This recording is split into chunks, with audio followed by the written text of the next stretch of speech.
Assalamualaikum warahmatullahi wabarakatuh. A'udzu billahi minasyaitonir rajim. Bismillahirrahmanirrahim. Alhamdulillahirabbil alamin. Wa na'udzu billahi min shururi anfusina wa sayyiati a'malina. May yahdihillahu fala mudilla lahu ومن يضلل فلا هادي له. أشهد أن لا إله إلا الله وحده لا شريك له وأشهد أن محمدا عبده ورسوله. اللهم صل على سيدنا محمد وعلى آله وصحبه أجمعين. رب اشرح لي صدري ويسر لي أمري واحلل عقدة من لساني يفقهوا قولي. Subhanaka la ilma lana illa ma 'allamtana innaka antal 'alimul hakim. Yang berbahagia itu imam, berbilal dan para jemaah yang dikasihi, tuan-tuan, perempuan, muslimin muslimat yang dirahmati Allah Subhanahu wa taala. Alhamdulillah, sekali lagi kita dipertemukan Allah Subhanahu wa taala setelah menjadi sebulan kita bercuti daripada belajar kitab ini, kitab An-Nasaih Ad-Diniyah wal Wasaya Al-Imaniyah ini,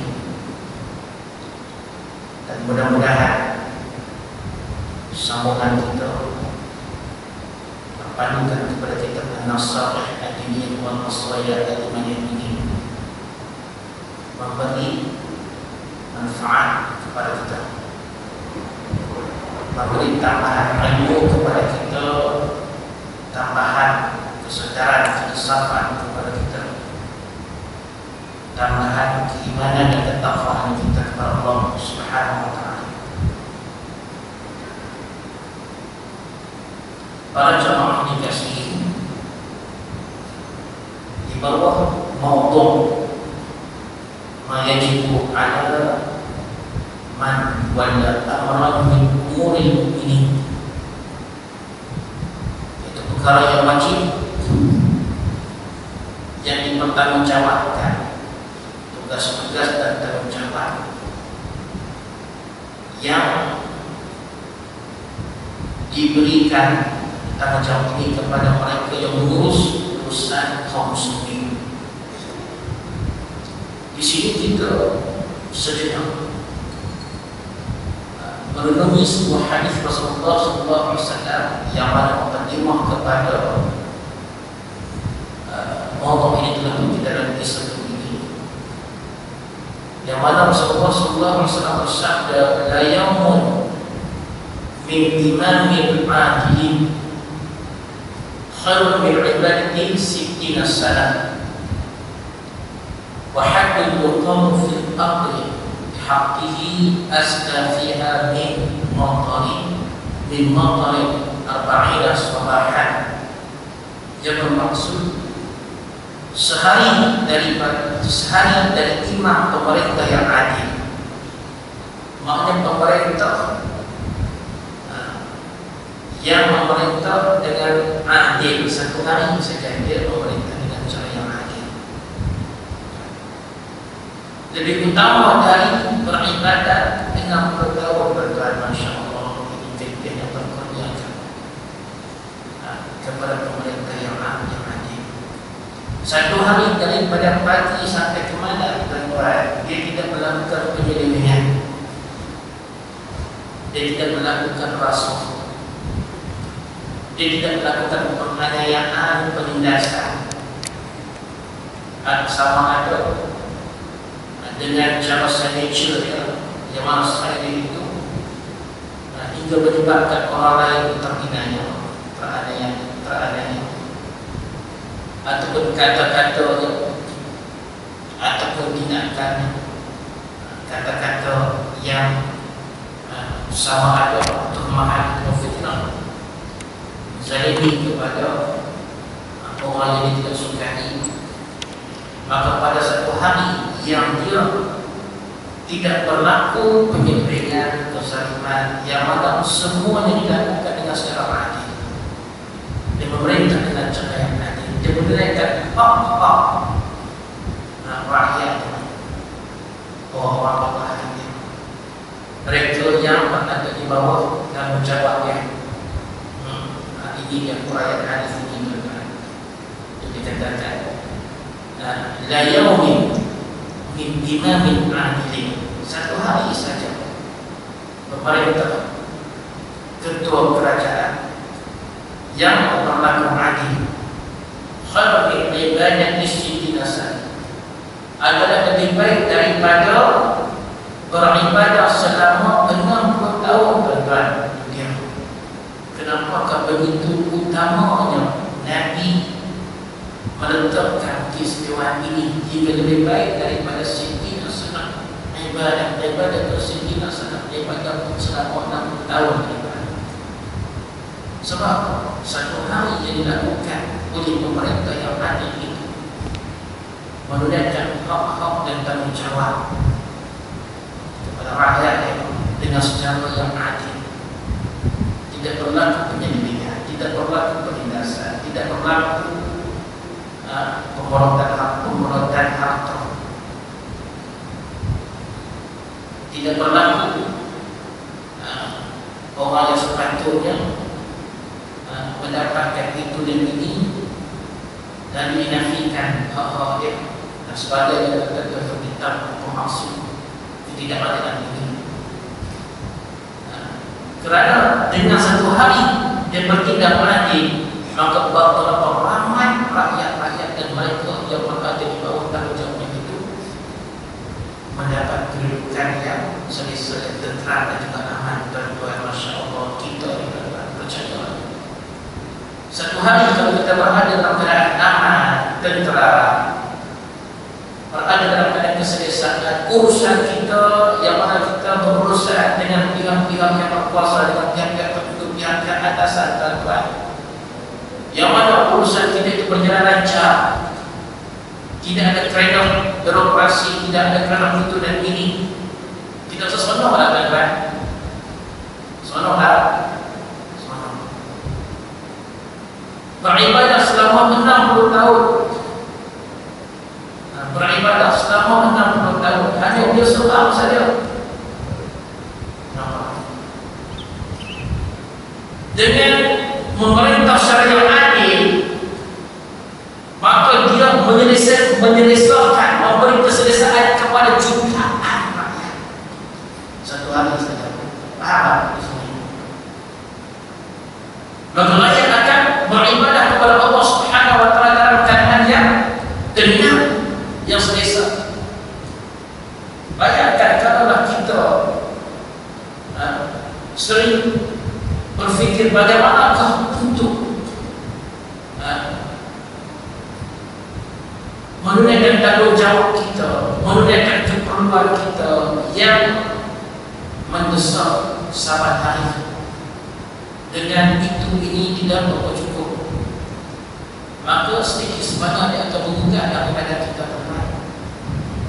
Kita akan takbir kepada Allah Subhanahu wa taala. Allahu Akbar. Kita membaca surah Al-Fatihah. Maka di situ bersenang sedih mengkhusyukkan kita dengan ingatan, teringat bagaimana nanti anak di sebelah nanti sekejap lagi ini dengan yuran yang kena bayar dan sebagainya. Nampak di situ? Dengan ketidakcukupan daripada segi keperluan rumah tangga dan sebagainya. Nampak dari situ? Sedikit sebanyak menggugah daripada kita. Maka pula pemerintah yang adil, maka dia akan mencukupkan dengan kekayaan kurniaan Allah Subhanahu wa taala yang dilimpahkan, diadilkan dengan cara saksama. Maka selesa tak rakyat, selesa dalam beribadah. Satu hari saja dan bersikap adil pemerintah tersebut, maka lebih baik daripada 60 tahun beribadah kepada Allah Subhanahu wa taala. Sesuai beribadah kepada Allah Subhanahu wa taala. Ini dia hikmah daripada maksud hadis yang kita baca.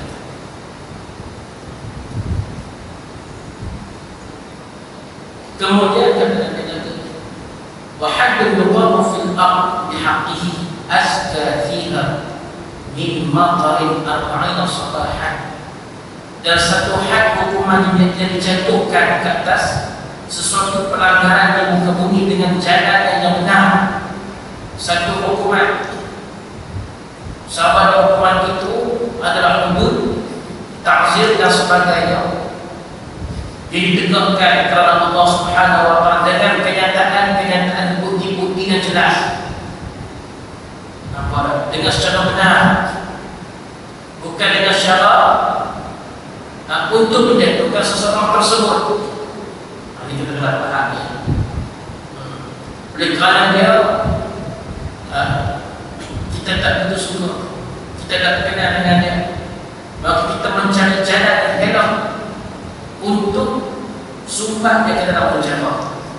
Kita telah pahami. Hukuman yang dikenakan dengan tanpa hak. Orang yang tidak bersalah, maka kita mencari kesalahan yang untuk mendapatkan alasan bahawasanya dia ini sepatutnya mereka di dalam penjara. Maka itu sunnah yang terbaik. Itu tidak betul, itu tidak benar. Sebaliknya dilaksanakan dengan secara yang adil. Walaupun dia adalah yang dijatuhkan hukuman itu adalah anak kita sendiri, itu baru adil. Saudara mara kita sendiri yang mengambil peluang daripada kedudukan kita sebagai pemerintah. Ada macam itu berlaku, ada apa? Bapa saudara presiden, bapa atau menteri, maka aku boleh buat sebenarnya. Kalau orang lain dengan cuba buat, maka dia berhukum. Tetapi aku tidak jadi masalah. Aku ada kaitan dengan pihak kehakiman. Aku ada dengan apa? Dengan pihak berkuasa di sana. Maka tidak jatuhkan hukuman kepada mereka yang dekat dengan pembesar-pembesar atau pemerintah. Ini tidak benar, ini tidak dimakan. Pemerintah yang adil, kita tak cerita bagaimana sahabat-sahabat Nabi semua rasakan. Hatta Nabi Muhammad berkata dalam satu hadis, "Walau kanat Fatimah sarqat, laqatamtu yadaha." Katalah Fatimah anak aku, Fatimah binti Muhammad, Fatimah binti Muhammad anak aku itu mencuri, laqatamtu yadaha. Aku pasti akan membentokkan.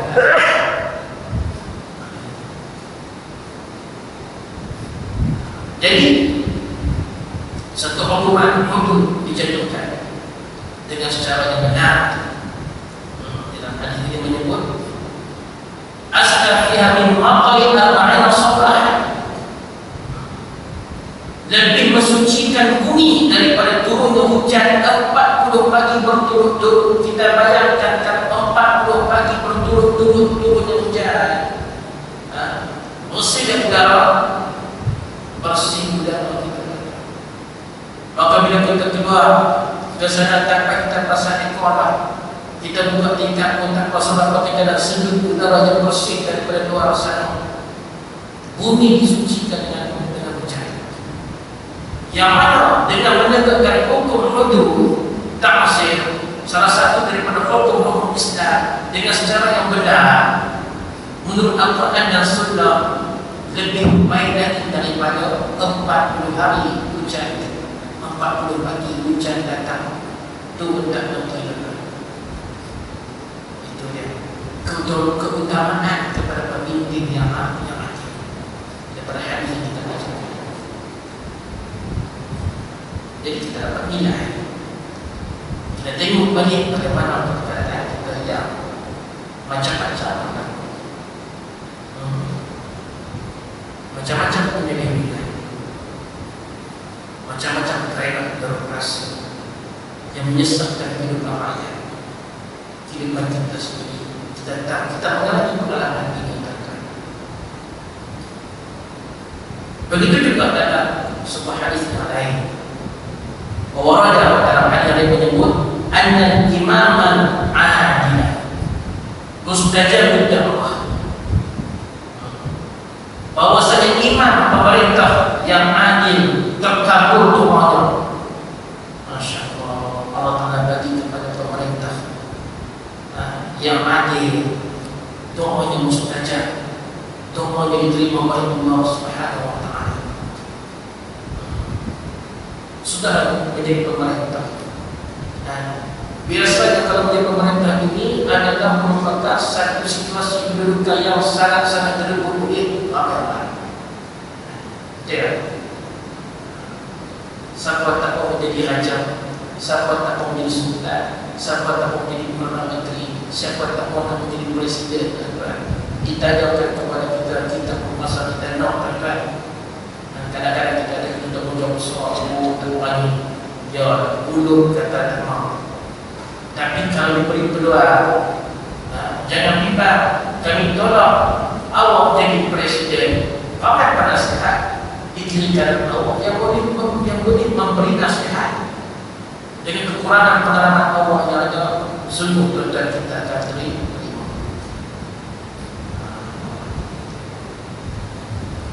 Tetapi pemerintah yang bagaimana? Pembesar menteri yang bagaimana? Yang mendapat keistimewaan mustajabnya doa di sisi Allah Subhanahu wa Ta'ala adalah pemerintah yang adil. Berada sahaja di tampuk pemerintahan, maka bisa ada peluang untuk bertindak ketidakadilan, bertindak saling itu luas. Maka di sana kita akan dirasuh dengan apa? Dengan kelebihan-kelebihan, apa dengan kuasa, dengan kelebihan-kelebihan dunia, pangkat, harta benda dan sebagainya. Nampak di situ. Dan sekiranya susah pemerintah itu dapat menahan keinginan nafsunya, maka dia bertindak dengan secara yang adil, maka sudah tentu mendapat keistimewaan ini. Mustajabah doa, makbul dan doa diterima. Ini tidak menjadi pemerintah tetapi rakyat berdoa atasnya. Maknanya berdoa untuk kehancurannya. Sebab apa? Sebab sering bertindak tidak adil hingga menyesatkan kehidupan rakyat seperti mana buat Indonesia pada ketika ini. Maka kita menunggu berhenti saja. Doa orang yang dizalimi adalah doa yang mustajab. Maka dalam keadaan seperti ini Allah memberi peluang kepada Abdul Fattah Al-Sisi untuk berpuasa, melakukan apa saja, menangkap ulama, menangkap tokoh-tokoh pemikir Islam, memenjarakan mereka, menyiksa mereka, malah membunuh mereka. Rakyat yang membela perjuangan Islam maka dibunuh. Menanti saja saat-saatnya untuk dijatuh. Banyaklah kita melihat pemerintah yang zalim akhirnya tersungkur dan dihina. Hina namanya dalam sejarah, mereka dikenali sebagai pemerintah yang jahat, yang kejam, yang zalim.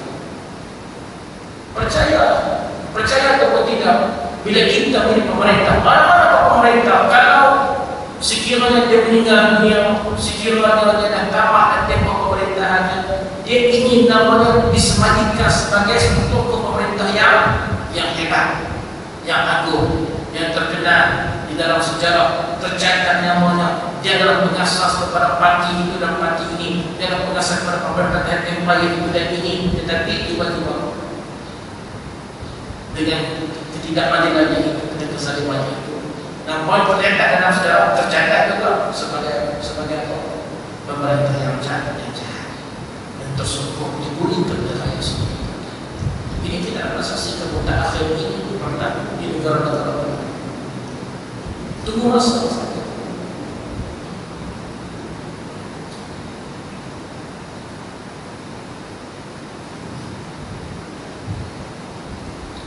wa annahu la yastahifu bihi illa munafiq, dan tiada seseorang yang memperintingkan, mempermudahkannya, melainkan ia seorang munafik. Wa annahu ahadus sab'ati alladziina yadhilluhumullahu fi dhillihi yawma la dhilla illa dhilluh, dan bahwasanya dia adalah salah satu 7 orang yang dinaungi Allah di dalam naungan. Padahal tiada naungan melainkan naungan Allah Subhanahu wa taala di hari akhir. Kalau yang telah kita baca sebuah hadis yang terkenal, sab'atun yadhilluhumullahu yawma la dhilla illa dhilluh, 7 golongan yang Allah Taala berikan kepada 7 golongan ini berlindung di bawah naungan Allah di pada mahsyar kelak. Yang tidak ada naungan Allah yang lain, tidak ada naungan yang lain, melainkan naungan inilah yang diperuntukkan kepada 7 golongan ini. Nabi kata yang pertama yang disebut al-imamul adil, pemimpin yang adil. Nah, pemimpin yang adil, pemerintah yang adil. Kenapa Allah Taala mengistimewakan? Kadang-kadang kita terfikir raja, pemimpin, pemerintah, mereka di dunia memegang status presiden, ketua negara, dah hebat dah. Tiba-tiba dia hanya syarat telah mendapat juga kelebihan itu. Di mana kami rakyat jelata? Tuan-tuan, di sini hadis ini menyambung pemerintah yang adil, bukan pemerintah semata-mata, tetapi pemerintah yang adil. Bukan senang menjadi pemerintah yang adil, sebab apabila kita berada pada kedudukan di puncak tersebut, maka akan terbentang di depan kita jalan-jalan yang mudah untuk kita bertindak zalim, nak berharta senang, nak dapat semua itu dan ini dengan cara yang salah, begitu mudah untuk mendapatkannya. Maka tiba-tiba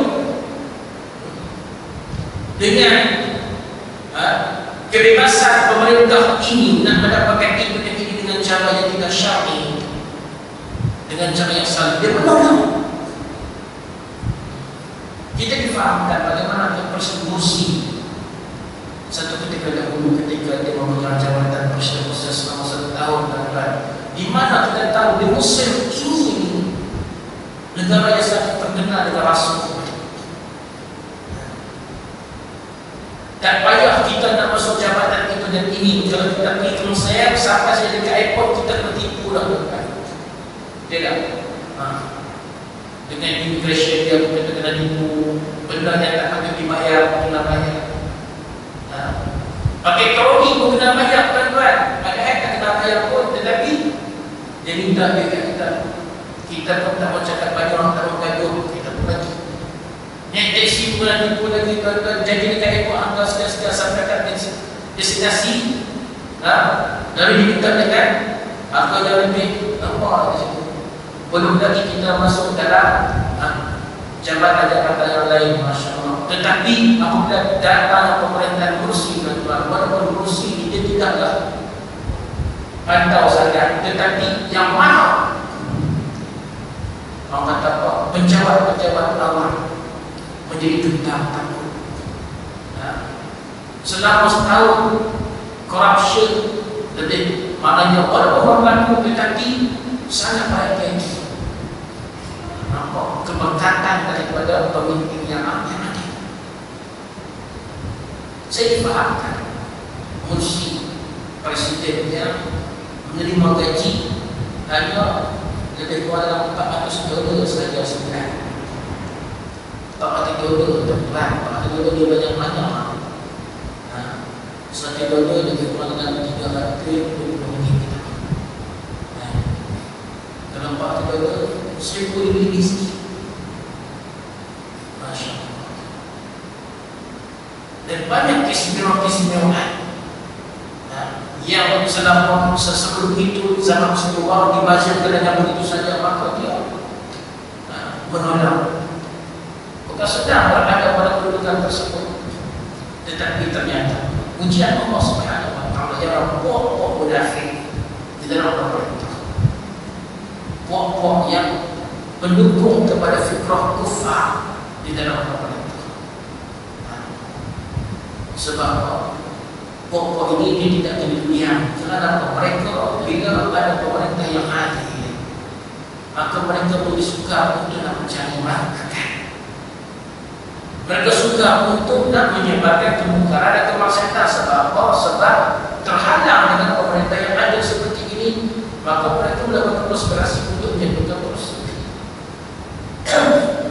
Namun rakyat Mesir, alhamdulillah, sekurang-kurangnya selama 1 tahun depan, maka mereka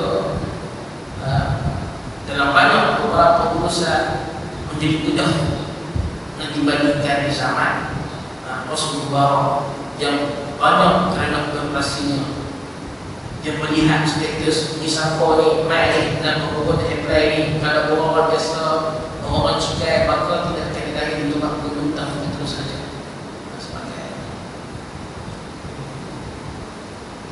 Maka penyakit seperti ini berulang di beberapa buah negara Islam yang lain. Banyak kita kadang-kadang tanah kita duduk lebih daripada 30 tahun, 35 tahun sepatutnya kita dapat tanah. Kita terokok daripada zaman itu ini punya kita lagi dan kita dapat juga. Akhirnya kita pula dihadap daripada tanah tersebut dan sebagainya. Jadi adil dan macam ni tuan-tuan. Kadang-kadang kita kena fikirlah. Kita tak datang apa sebab tak berlaku kepada kita. Tetapi mereka yang terkenal kepada batang itu mereka ayat Jalil-Rahim. Masya Allah, mantap. Bayangkan kalau kita berada pada kedudukan mereka tuan-tuan.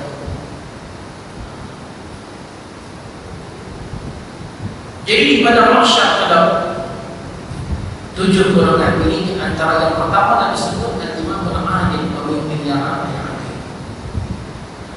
berada di bawah naungan Allah Subhanahu wa taala. Di tengah hiruk-pikuk manusia di pada mahsyar tuan-tuan.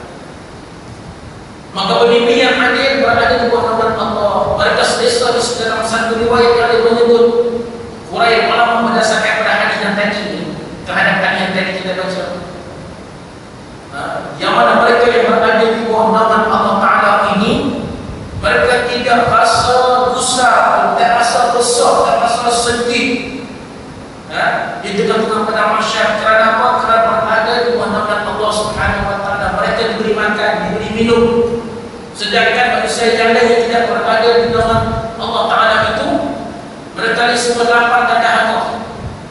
Dan berbagai rupa manusia yang penuh kesah, yang dingin, yang hiruk-pikuk, menyesal terhadap perbuatan mereka ketika di dunia satu ketika dahulu. Tetapi yang berada di bawah naungan Allah, mereka rasa selesa. Beberapa pemimpin yang adil berada di bawah naungan Allah Subhanahu wa taala. Yang saya kira tak ramai sangat pemimpin yang adil. Sebab pemimpin ini tak ramai, yang namanya rakyat. Jadi mereka tidak selesa, comfortable. Mereka satu selesaan di bawah naungan Allah tersebut.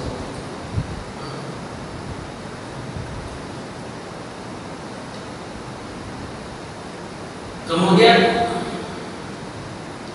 waqala alaihi salatu wassalam, dan bersabda Rasulullah sallallahu alaihi wasallam, al-muqsituna yaum al-qiyamati ala manabira min nurin ala yamin ar-rahman. Hadis sahih Imam Muslim dan Imam An-Nasa'i daripada Amr bin Al-As. Yang mana hadis ini maksud kepada kita, orang-orang yang adil di hari kiamat ditempatkan di mimbar-mimbar cahaya di samping kanan Tuhan yang Maha Pengasih, maknanya di sebelah kanan Allah Subhanahu wa taala. Kalau kita membaca hadis-hadis ini, memang kita teruja pada melihat apa yang pemimpin yang adil. Jangan terbiar kita orang dah. Sebelum ini dalam buku yang lain kita telah didedahkan kewaspadaan. Nabi memberi peringatan kepada kita. Nanti pemimpin atau mereka yang terlibat di dalam urusan penguasaan undang-undang, pengubahan undang-undang yang melibatkan raja ke, sultan ke, presiden ke, perdana menteri ke, menteri dan sebagainya, dan juga hakim-hakim. Yang mana kena berjaga-jaga sekiranya kalau boleh dielak maka elak. Bukan semua orang yang ada kewibawaan, kepimpinan untuk memegang jawatan yang seperti ini. Bukan semua. Kalau tidak ada kelayakan, maka jangan cuba bertanding dan jangan cuba untuk menawarkan diri. Kalau hanya untuk mengejar keinginan semata-mata, biarlah. Tetapi sayang sekali, kerana apa? Dunia peluang untuk mendapatkan hafal dunia itu luas berbentar depan mata yang tak ada pun, maka mereka ini juga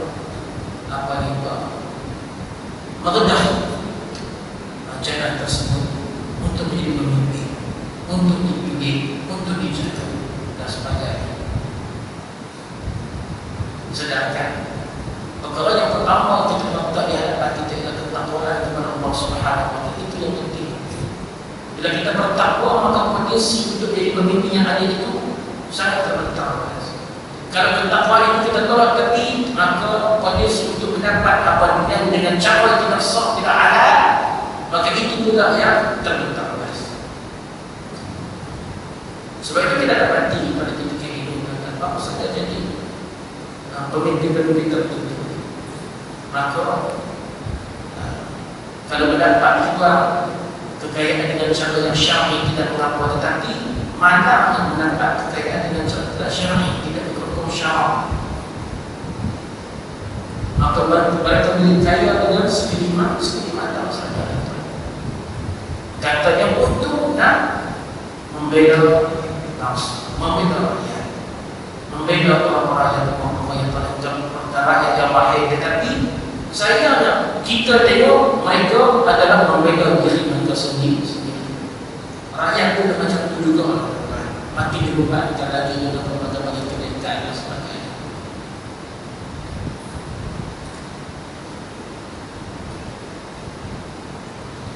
Jadi dalam hadis yang kita baca tadi, lalu setuna yaumul qiyamah, mereka yang adil ketika di dunia, bila diamanahkan kepada mereka untuk jadi pemimpin dan mereka bertindak adil. Banyak contoh-contoh pemimpin yang adil yang dapat kita contoh. Kenapa tidak diikut? Kenapa tidak menjadikan mereka sebagai panduan di dalam pengurusan pemerintahan terhadap orang Islam dan pengurusan pentadbiran dan sebagainya. Khulafaur Rasyidin, tuan-tuan, masya-Allah, contoh yang terbaik. Dia dapat dijadikan panduan dengan hanya pada menyebut ketiga-tiga empat nama Khulafaur Rasyidin ini, tetapi tidak sekelumit pun mengikut cara mereka. Di kalangan Khalifah Bani Umayyah ramai terdiri daripada khalifah-khalifah yang lain. Jadikan mereka sebagai contoh. Di kalangan khalifah-khalifah Bani Abbasiyah ramai daripada kalangan mereka khalifah-khalifah yang baik. Jadikan mereka sebagai contoh. Hal yang tak begitu baik itu jangan kita jadikan sebagai contoh.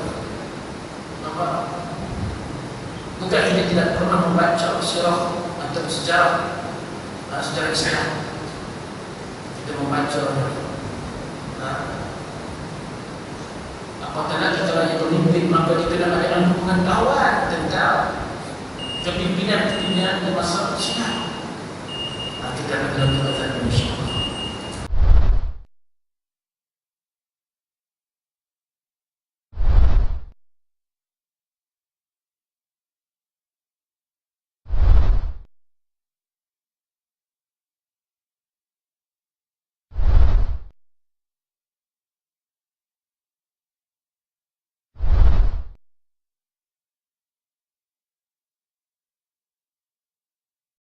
Para jamaah dikasihi, tuan-tuan dan puan-puan muslimin muslimat yang dirahmati Allah Subhanahu wa taala.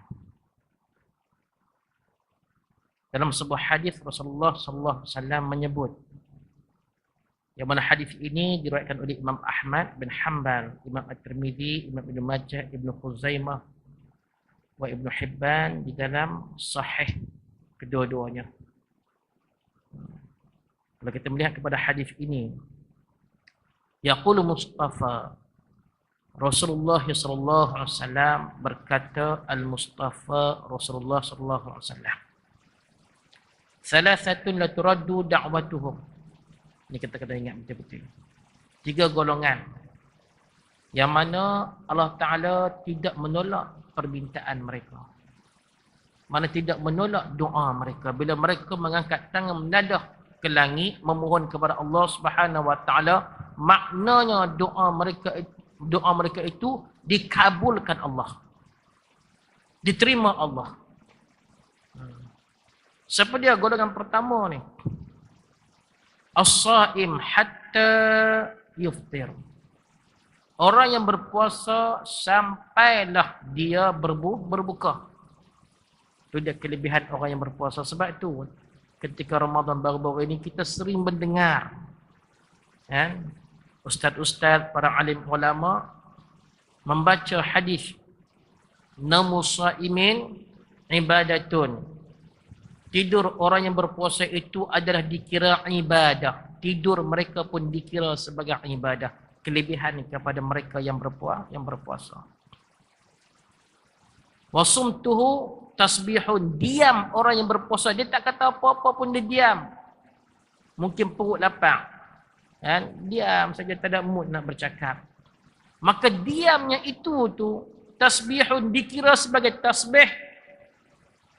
Diam dikira sebagai tasbih. Kalau dia bertasbih, Masya Allah, lagi banyak gandaan pahalanya. Kalau diam pun dikira sebagai tasbih, tuan-tuan. Kemudian wa du'auhu mustajabun. Doa orang yang berpuasa itu adalah mustajab, dimakbulkan oleh Allah Subhanahu Wa Ta'ala. Ini dia kelebihan kepada mereka yang berpuasa pada bulan Ramadan. Kalau kita melihat hadis ini secara umum, maka bukan hanya Ramadan, maka kalau dia berpuasa sunat pada bulan-bulan yang lain sekalipun, pada hari-hari yang lain sekalipun, maka doanya adalah dimakbulkan oleh Allah Subhanahu Wa Ta'ala.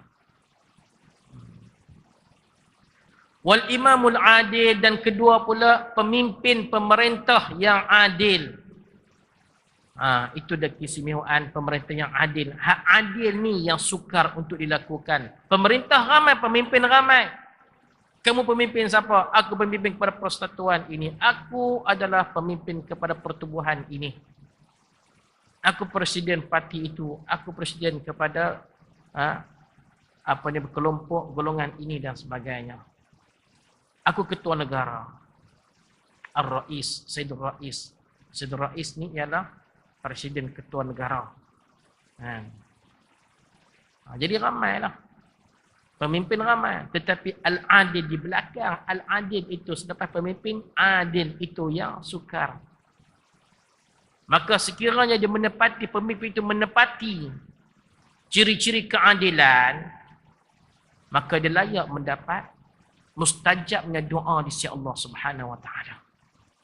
Sebab itu kita tidak hairan kalau pemimpin yang adil, pemimpin yang tidak adil, kalau dia mengancam nak buat solat hajat ke apa ke, silakan. Kita buat solat hajat perdana misalnya. Untuk apa? Untuk tujuan itu dan ini misalnya. Tetapi sedangkan apa yang kita saksikan dalam kehidupannya, lebih banyak kemungkaran, lebih banyak ketidakadilan daripada adil. Maka persilakanlah buat solat hajat.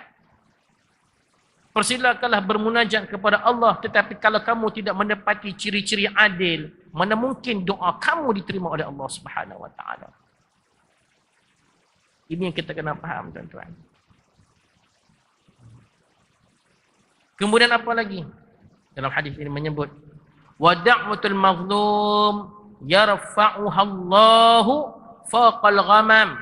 Iaitu doa orang yang dizalimi, doa orang yang teraniaya, yang mana Allah Ta'ala cepat-cepat mengangkat doanya itu melepasi awan. Awan tinggi dah, tuan-tuan, tinggi dah awan tu. Doa orang yang teraniaya dizalimi itu, Allah Ta'ala angkat segera doanya, melepasi awan sampai kepada Allah Subhanahu Wa Ta'ala. Doa mereka yang dianiaya ini, yang dizalimi ini, Wa yaqulu Rabb, dan berkata Allah, berkata Tuhan, wa izzati, demi ketinggianku, demi kemuliaanku. Allah Ta'ala bersumpah dengan kemuliaan dan ketinggiannya. Nampak tak? La ansurannaka, pastinya aku akan menolong engkau, wahai mereka yang dizalimi. Itu kita takut. Kita kena hati-hati, tuan-tuan. Kita menzalimi orang ni kadang-kadang tanpa kita sedar.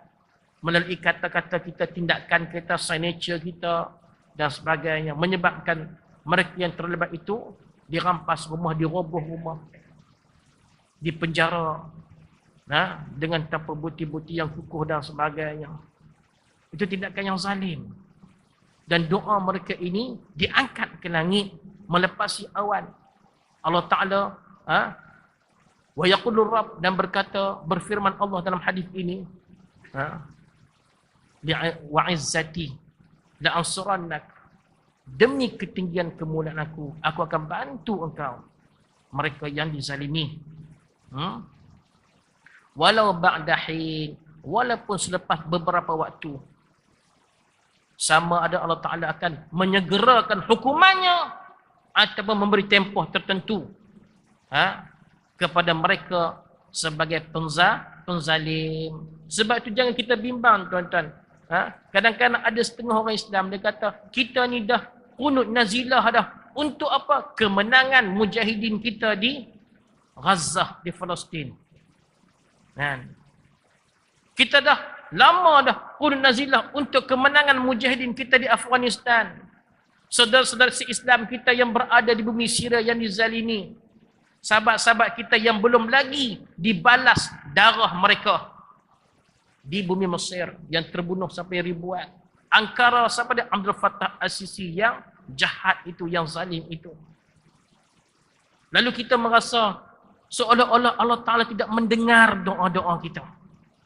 Mereka yang teraniaya pun mereka berdoa kepada Allah seolah-olah mungkin segelintir daripada mereka yang merasakan demikian. Tidak, tuan-tuan. Di sini ni hadis ini menyebut, la ansurannaka, aku akan menolong kamu, hamba-hambaku yang dizalimi, yang teraniaya.